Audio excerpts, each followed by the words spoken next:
नमस्कार।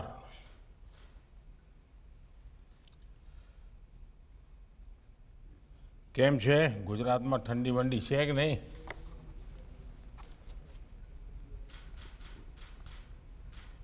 गुजरात के राज्यपाल आचार्य देवव्रत जी,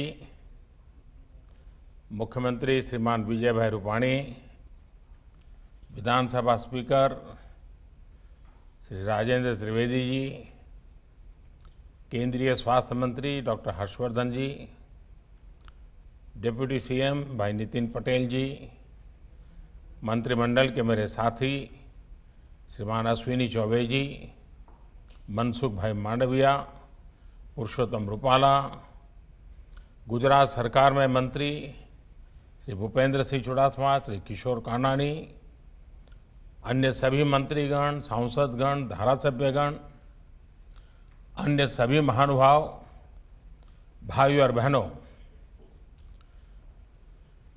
नया साल दस्तक दे रहा है। आज देश के मेडिकल इंफ्रास्ट्रक्चर को मजबूत करने वाली एक और कड़ी जुड़ रही है।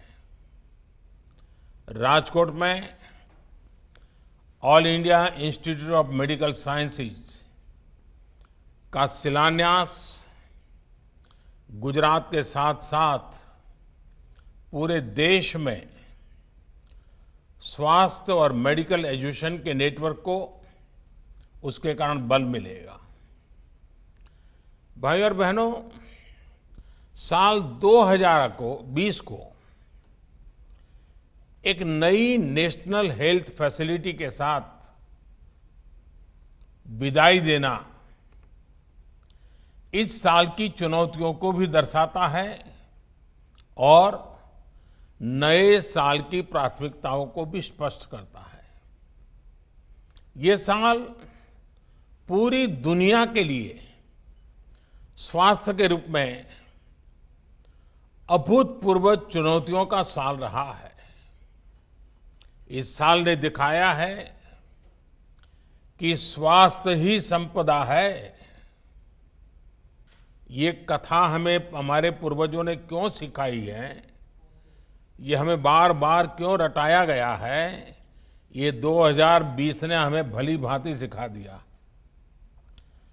स्वास्थ्य पर जब चोट होती है तो जीवन का हर पहलू बुरी तरह से प्रभावित होता है और सिर्फ परिवार नहीं, पूरा सामाजिक दायरा उसकी लपेट में आ जाता है। और इसलिए साल का यह अंतिम दिन भारत के उन लाखों डॉक्टर्स,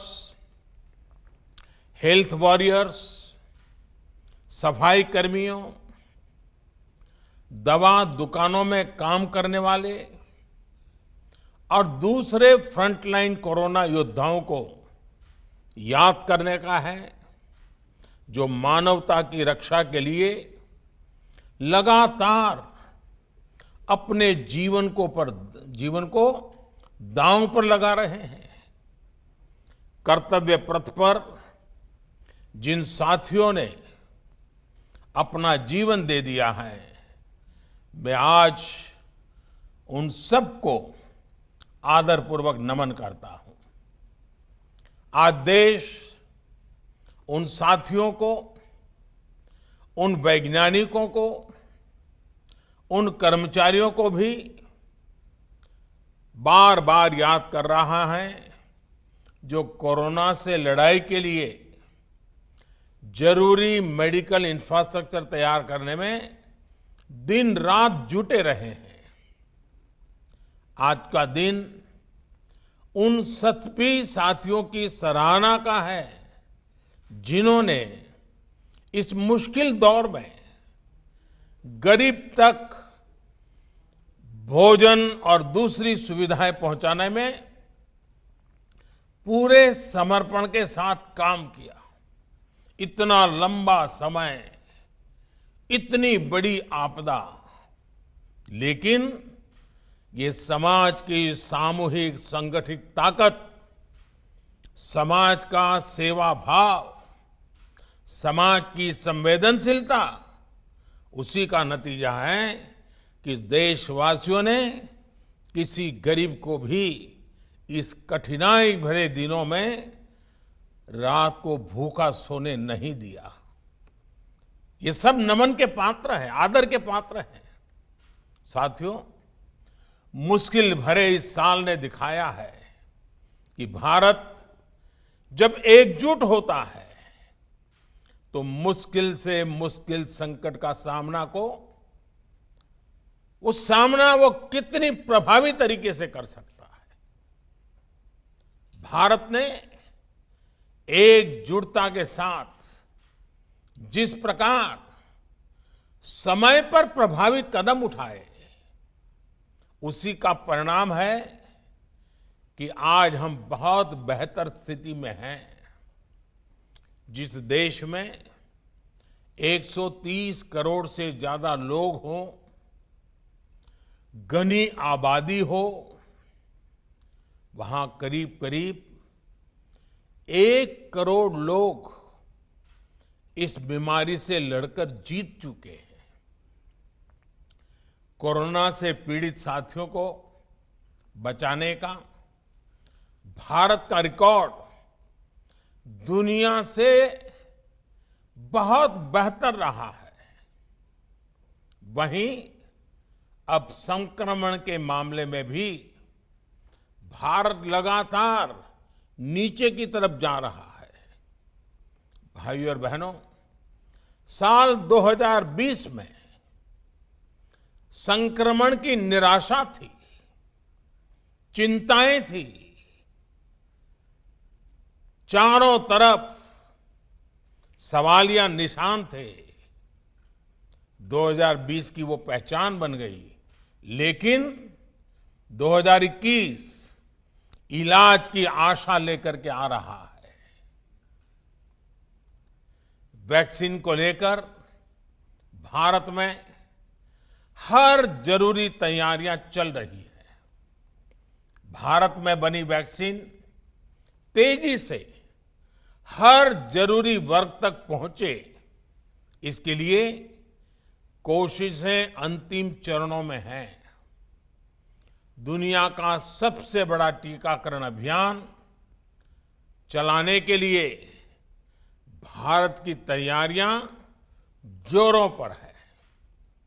मुझे विश्वास है कि जिस तरह बीते साल संक्रमण से रोकने के लिए हमने एकजुट होकर प्रयास किए, उसी तरह टीकाकरण को सफल बनाने के लिए भी पूरा भारत एकजुटता से आगे बढ़ेगा। साथियों, गुजरात में भी संक्रमण को रोकने के लिए और अब टीकाकरण के लिए तैयारियों को लेकर प्रशंसनीय काम हुआ है। बीते 2 दशकों में जिस प्रकार का मेडिकल इंफ्रास्ट्रक्चर गुजरात में तैयार हुआ है, वो एक बड़ी वजह है कि गुजरात कोरोना चुनौती से बेहतर तरीके से निपट पा रहा है। एम्स राजकोट गुजरात के हेल्थ नेटवर्क को और सशक्त करेगा, मजबूत करेगा। अब गंभीर से गंभीर बीमारियों के लिए राजकोट में ही आधुनिक सुविधा उपलब्ध हो रही है। इलाज और शिक्षा के अलावा इससे रोजगार के भी अनेक अवसर तैयार होंगे। नए अस्पताल में काम करने वाले लगभग 5,000 सीधे रोजगार उपलब्ध होंगे। इसके साथ साथ रहन सहन, खाने पीने, ट्रांसपोर्ट, दूसरी मेडिकल सुविधाओं से जुड़े अनेक अप्रत्यक्ष रोजगार भी यहां बनेंगे। और हमने देखा है कि जहां बड़ा अस्पताल होता है तो उसके बाहर एक छोटा शहर ही बस जाता है। भाइयों और बहनों, मेडिकल सेक्टर में गुजरात की इस सफलता के पीछे 2 दशकों का अनवरत प्रयास है। समर्पण और संकल्प है। बीते 6 सालों में पूरे देश में जिस इलाज और मेडिकल एजुकेशन को लेकर जिस स्केल पर काम हुआ है, उसका निश्चित लाभ गुजरात को भी मिल रहा है। साथियों, बड़े अस्पतालों की स्थिति, उन पर दबाव से आप भी भलीभांति परिचित हैं। स्थिति ये थी कि आजादी के इतने दशकों के बाद भी सिर्फ 6 एम्स ही बन पाए थे।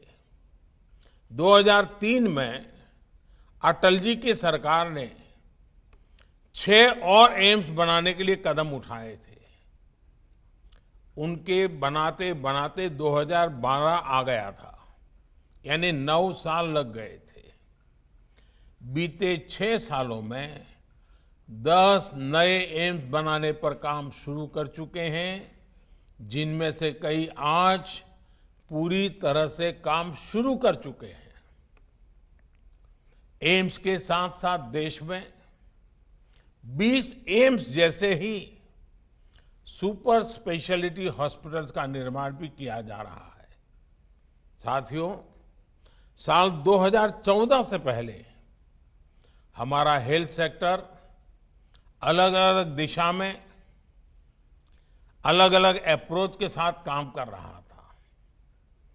प्राइमरी हेल्थ केयर का अपना सिस्टम था। गांवों में सुविधाएं न के बराबर थी।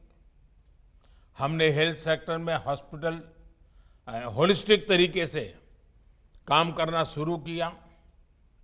हमने जहां एक तरफ प्रिवेंटिव केयर पर बल दिया, वहीं इलाज की आधुनिक सुविधाओं को भी प्राथमिकता दी।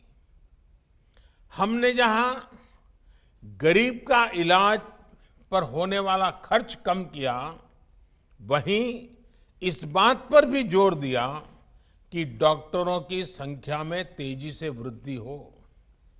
साथियों, आयुष्मान भारत योजना के तहत देश भर के दूर-दराज के इलाकों में लगभग 1.5 lakh health and wellness centre बनाने के लिए काम तेजी से चल रहा है। अभी तक इनमें से 50,000 सेंटर सेवा देना शुरू भी कर चुके हैं। लगभग 5,000 गुजरात में ही हैं। इस योजना से अब तक देश के करीब 1.5 करोड़ गरीबों को 5 लाख रुपए तक का मुफ्त इलाज मिला है। इस योजना ने गरीब भाई बहनों की कितनी बड़ी मदद की है, इसके लिए एक आंकड़ा मैं देश को बताना चाहता हूं। साथियों, आयुष्मान भारत योजना से गरीबों के लगभग 30,000 करोड़ रुपए से ज्यादा बचे हैं। 30,000 करोड़ रुपए, ये बहुत बड़ा रकम है। आप सोचिए, इस योजना ने गरीबों को कितनी बड़ी आर्थिक चिंता से मुक्त किया है। कैंसर हो, हार्ट की प्रॉब्लम हो, किडनी की परेशानी हो, अनेकों गंभीर बीमारियों का इलाज मेरे देश के गरीबों ने मुफ्त कराया है, और वो भी अच्छी अस्पतालों में। साथियों, बीमारी के दौरान गरीबों का एक और साथी है जन औषधि केंद्र। देश में लगभग 7,000 जन औषधि केंद्र गरीबों को बहुत ही कम कीमत पर दवाइयां उपलब्ध करा रहे हैं। इन जन औषधि केंद्रों पर दवाइयां करीब करीब 90% तक सस्ती होती हैं। यानी 100 रुपए की दवाई 10 रुपए में मिलती है। 3.5 लाख से ज्यादा गरीब मरीज हर रोज इन जन औषधि केंद्रों का लाभ ले रहे हैं। और इन केंद्रों की सस्ती दवाइयों की वजह से गरीबों के हर साल औसतन एवरेज 3600 करोड़ रुपए खर्च होने से बच रहे हैं। आप अंदाजा लगा सकते हैं कि कितनी बड़ी मदद हो रही है। वैसे कुछ लोगों के मन में सवाल उठ सकता है कि आखिर सरकार इलाज का खर्च कम करने, दवाइयों पर होने वाले खर्च को कम करने पर इतना जोर क्यों दे रही है? साथियों, हम में से अधिकांश उसी पृष्ठभूमि से निकले लोग हैं। गरीब और मध्यम वर्ग में इलाज का खर्च हमेशा से बहुत बड़ी चिंता रहा है। जब किसी गरीब को गंभीर बीमारी होती है तो इस बात की संभावना बहुत ज्यादा होती है कि वो अपना इलाज कराए ही नहीं। इलाज के लिए पैसे न होना, घर के अन्य खर्च, अपनी जिम्मेदारियों की चिंता, व्यक्ति के व्यवहार में ये बदलाव ला ही देती है। और हमने देखा है, जब गरीब बीमार हो जाता है, पैसे नहीं होते हैं, तो वो क्या करता है? दोहरे धागे की दुनिया में चला जाता है, पूजा पाठ की दुनिया में चला जाता है। उसको लगता है शायद वहीं से बच जाऊंगा, लेकिन वो इसलिए जाता है, हम ये न कहें कि वो अंधश्रद्धा है, वो इसलिए जाता है कि उसके पास सही जगह पर जाने के लिए पैसे नहीं हैं, गरीबी उसको परेशान कर रही है। साथियों, हमने ये भी देखा है कि जो व्यवहार पैसे की कमी की वजह से बदल जाता है, वही व्यवहार जब गरीब के पास एक सुरक्षा कवच होता है तो वे एक आत्मविश्वास में बदल जाता है। आयुष्मान भारत योजना के तहत गरीबों का इलाज, लोगों की इस चिंता, इस व्यवहार को बदलने में सफल रहा है, जिसमें वो पैसे की कमी की वजह से अपना इलाज कराने अस्पताल जाते ही नहीं थे। और कभी कभी तो मैंने देखा है कि घर के जो बुजुर्ग हैं, ज्यादा बुजुर्ग नहीं, 45-50 साल की आयु, बड़े व्यक्ति, वे इसलिए बीमार दवाई नहीं कराते, वो कहते कर्ज हो जाएगा तो सारा कर्ज बच्चों को देना पड़ेगा और बच्चे बर्बाद हो जाएंगे। बच्चों की जिंदगी बर्बाद न हो, इसलिए कई माँ बाप जीवन भर दर्द झेलते हैं और दर्द में ही मरते हैं। क्योंकि कर्ज ना हो, दर्द झेलें, लेकिन बच्चों के नसीब में कर्ज ना आए, इसलिए वो ट्रीटमेंट नहीं कराते। खास पर यह भी सही है कि प्राइवेट हॉस्पिटल जाने की तो गरीब पहले कभी सोच ही नहीं पाता था। आयुष्मान भारत के बाद अब ये भी बदल रहा है। साथियों, अपने स्वास्थ्य की सुरक्षा का एहसास, इलाज के लिए पैसे की उतनी चिंता का न होना, इसने समाज की सोच को बदल दिया है और हम इसके नतीजे भी देख रहे हैं। आज हेल्थ और वेलनेस को लेकर एक सतर्कता आई है, गंभीरता आई है। और ये सिर्फ शहरों में हो रहा है ऐसा नहीं है, अब दूसरे देश के गांवों में भी, अब ये दूर सुदूर हमारे देश के गांवों में भी ये जागरूकता हम देख रहे हैं। व्यवहार में परिवर्तन के ऐसे उदाहरण अन्य क्षेत्रों में भी नजर आ रहे हैं। जैसे शौचालयों की उपलब्धता से लोगों को स्वच्छता के लिए और जागरूक किया है। हर घर जल अभियान लोगों को स्वच्छ पानी सुनिश्चित कर रहा है, पानी से होने वाली बीमारियों को कम कर रहा है। रसोई में गैस पहुंचने के बाद न सिर्फ हमारी बहन बेटियों का स्वास्थ्य सुधर रहा है, बल्कि पूरे परिवार में एक सकारात्मकता की सोच आई है। ऐसे ही प्रधानमंत्री सुरक्षित मातृत्व अभियान के गर्भवती महिलाओं को रेगुलर चेक आपके लिए प्रोत्साहित किया है और चेकअप के कारण उनको पहले से गंभीरता की तरफ इंगित कर दिया जाता है। इसका लाभ ये हो रहा है कि गर्भावस्था के दौरान जो कॉम्प्लिकेटेड केसेस होते हैं वो जल्दी पकड़ में आते हैं और उनका समय पर इलाज भी होता है। वहीं प्रधानमंत्री मातृ वंदना योजना के द्वारा ये सुनिश्चित किया जा रहा है कि गर्भवती महिलाओं को पर्याप्त पोषण मिले, देखभाल मिले। पोषण अभियान ने भी उनमें जागरूकता बढ़ाई है।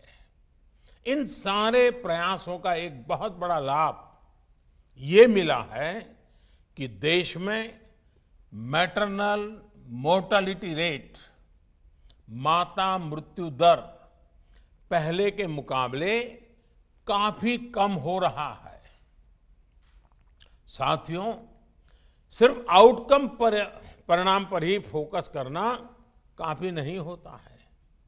इम्पैक्ट महत्वपूर्ण है, लेकिन इम्प्लीमेंटेशन भी उतना ही महत्वपूर्ण है। और इसलिए मैं समझता हूं कि व्यवहार में व्यापक परिवर्तन लाने के लिए हमें सबसे पहले प्रक्रिया में सुधार करना आवश्यक होता है। बीते वर्षों में देश ने इस पर बहुत जोर दिया गया है। इसका नतीजा यह है, हम देख रहे हैं कि देश के हेल्थ सेक्टर में जहां जमीनी स्तर पर बदलाव आ रहा है और लोगों को जो सबसे बड़ी चीज मिली है वो है एक्सेस, स्वास्थ्य सुविधाओं तक उनकी पहुंच। और मैं स्वास्थ्य और शिक्षा के एक्सपर्ट से आज ये भी आग्रह करूंगा कि वो सरकार की इन योजनाओं का बेटियों की एजुकेशन पर जो प्रभाव पड़ा है उसका जरूर अध्ययन करें। ये योजनाएं, ये जागरूकता एक बड़ी वजह है जो स्कूलों में बेटियों की ड्रॉप आउट रेट में कमी ला रही है। साथियों, देश में मेडिकल एजुकेशन को बढ़ावा देने के लिए भी मिशन मोड पर काम चल रहा है। मेडिकल एजुकेशन की मैनेजमेंट में जुड़ी समस्याओं में रिफॉर्म्स किए, पारंपरिक भारतीय चिकित्सा से जुड़ी शिक्षा में भी जरूरी रिफॉर्म्स किए। नेशनल मेडिकल कमीशन बनने के बाद हेल्थ एजुकेशन में क्वालिटी भी बेहतर होगी और क्वांटिटी को लेकर भी प्रगति होगी।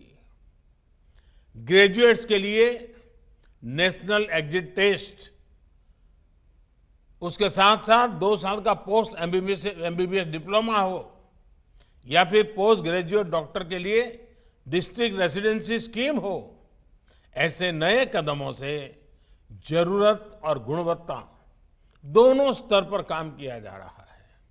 साथियों, लक्ष्य ये है कि हर राज्य तक एम्स पहुंचे और हर 3 लोकसभा क्षेत्र के बीच में एक मेडिकल कॉलेज जरूर हो।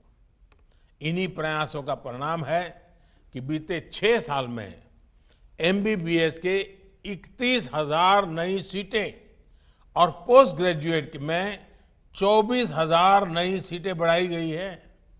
साथियों, हेल्थ सेक्टर में भारत जमीनी स्तर पर बड़े परिवर्तन की ओर बढ़ रहा है। अगर 2020 हेल्थ चैलेंजेस का साल था तो 2021 हेल्थ सॉल्यूशंस का साल होने वाला है। 2021 में विश्व स्वास्थ्य को लेकर से और ज्यादा जागरूक होकर समाधानों की तरफ बढ़ेगा। भारत ने भी जिस तरह 2020 में हेल्थ चैलेंजेस में से निपटने में अपना योगदान दिया है, वो दुनिया ने देखा है। मैंने शुरू में इनका जिक्र भी किया है। साथियों, भारत कि ये योगदान 2021 में हेल्थ सॉल्यूशंस के लिए, सॉल्यूशंस की स्केलिंग के लिए महत्वपूर्ण होने वाला है। भारत फ्यूचर ऑफ हेल्थ और हेल्थ ऑफ फ्यूचर दोनों में ही सबसे महत्वपूर्ण रोल निभाने जा रहा है। जहां दुनिया को कॉम्पिटेंट मेडिकल प्रोफेशनल्स भी मिलेंगे, उनका सेवा भाव भी मिलेगा। यहां दुनिया को मास इम्यूनाइजेशन का एक्सपीरियंस भी मिलेगा और एक्सपर्टाइज भी मिलेगी। यहां दुनिया को हेल्थ सॉल्यूशंस और टेक्नोलॉजी को इंटीग्रेट करने वाले स्टार्टअप्स और स्टार्टअप इकोसिस्टम भी मिलेगा। ये स्टार्टअप्स हेल्थ केयर को एक्सेसिबल भी बना रहे हैं और हेल्थ आउटकम्स को इंप्रूव भी कर रहे हैं। साथियों, आज हम सब ये देख रहे हैं कि बीमारियां अब कैसे ग्लोबलाइज हो रही है। इसलिए ये समय की और ये समय है कि हेल्थ सॉल्यूशंस भी ग्लोबलाइज हो, दुनिया एक साथ आकर प्रयास करे, रिस्पॉन्ड करे। आज अलग थलग प्रयास, साइलोज में काम करना, ये रास्ता काम आने वाला नहीं है। रास्ता है सबको साथ लेकर चलना, सबके लिए सोचना। और भारत आज एक ऐसा ग्लोबल प्लेयर है जिसने ये करके दिखाया है।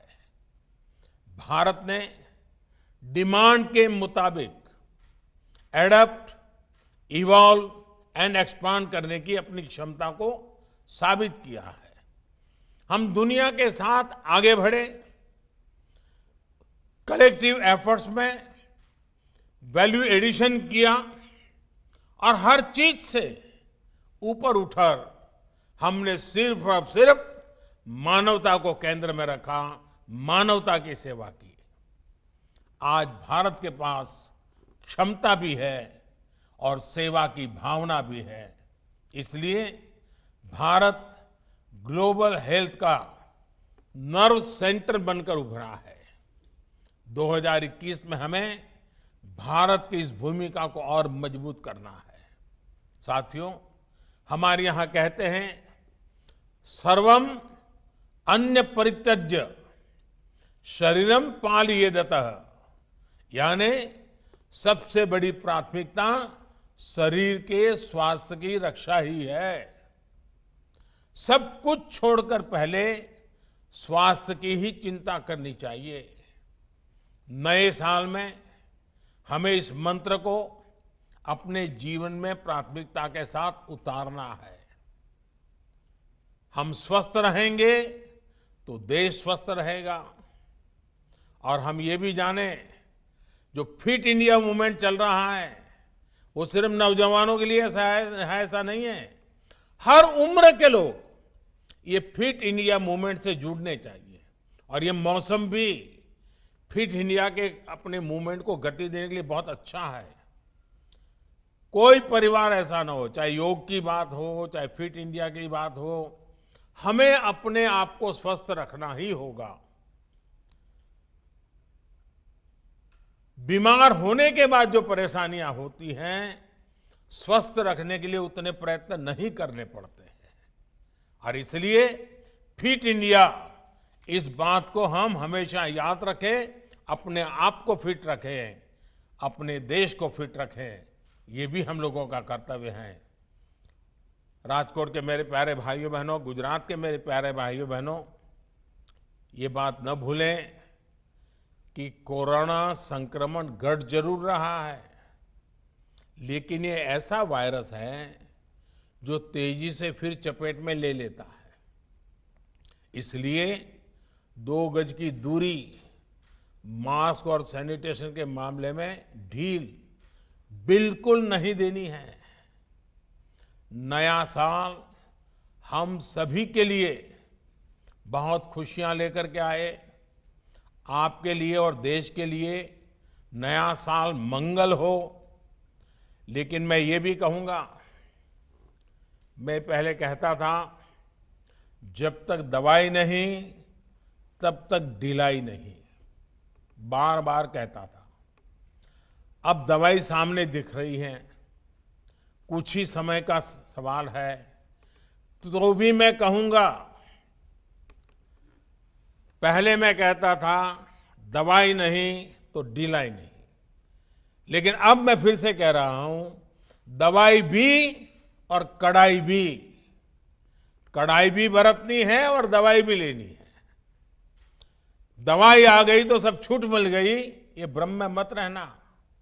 दुनिया यही कहती है, वैज्ञानिक यही कहते हैं, और इसलिए अब मंत्र रहेगा हमारा 2021 का, दवाई भी और कड़ाई भी।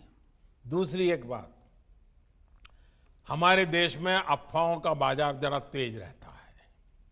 भांति भांति के लोग अपने निजी स्वार्थ के लिए, कभी गैर जिम्मेदार व्यवहार के लिए भांति भांति अफवाहें फैलाते हैं। हो सकता है जब वैक्सीन का काम प्रारंभ हो तो भी अफवाहों का बाजार भी उतना ही तेज चलेगा। किसी को बुरा दिखाने के लिए सामान्य मानव का कितना नुकसान हो रहा है, इसकी परवाह किए बिना न जाने अनगिनत काल्पनिक झूठ फैलाए जाएंगे। कुछ मात्रा में तो शुरू भी हो चुके हैं, और भोले भाले गरीब लोग या कुछ बदइरादे से काम करने वाले लोग बड़े कन्विक्शन के साथ इसको फैलाते हैं। मेरा देशवासियों से आग्रह होगा कि कोरोना के खिलाफ एक अनजान दुश्मन के खिलाफ लड़ाई है। अफवाहों के बाजार गर्म न होने दें। हम भी सोशल मीडिया में कुछ भी देखा बिना फॉरवर्ड न करें। हम भी एक जिम्मेवार नागरिक के रूप में आने वाले दिनों में देश के अंदर स्वास्थ्य का जो अभियान चलेगा, हम सब अपनी तरफ से योगदान दें, हम सब अपनी तरफ से जिम्मेवारी उठाएं, और जिन लोगों के लिए पहले ये बात पहुंचानी है उनमें हम पूरी मदद करें। जैसे ही वैक्सीन का मामला आगे बढ़ेगा, देशवासियों को समय पर उसकी सूचना मिलेगी। मैं फिर से एक बार 2021 के लिए आप सबको बहुत बहुत शुभकामनाएं देता हूं। અને રાજકોટના મારા ભાઈઓ બહેનોને આજે ઘણા સમય મને ફરી દર્શન કરવાનો મોકો મળ્યો છે। ખાસી મોટી સંખ્યામાં આપના બધાના દર્શન થઈ રહ્યા છે, આપના આશીર્વાદ મળી રહ્યા છે। મારા માટે દુઃખની પણ ઘડી છે, કારણ કે મારા એક અચ્છા મિત્ર ભાઈ અભય ભારદ્વાજ, એમને અમે ગુમાવી દીધા, કોરોનાને કારણે ગુમાવી દીધા। આજે જ્યારે રાજકોટવાસીઓની વચ્ચે આવ્યો છું ત્યારે ભાઈ અભયનું સ્મરણ થવું બહુ સ્વાભાવિક છે। હું એમને આદરપૂર્વક શ્રદ્ધાંજલિ પણ આપું છું, અને ફરી એકવાર રાજકોટવાસીઓને, ગુજરાતવાસીઓના, એમ્સ ગુજરાતના કોને કોનાના લોકો માટે છે, સૌ ગુજરાતવાસીઓને એમ્સ માટે અનેક અનેક શુભકામનાઓ, નવા વર્ષની ખૂબ ખૂબ શુભકામનાઓ। ધન્યવાદ।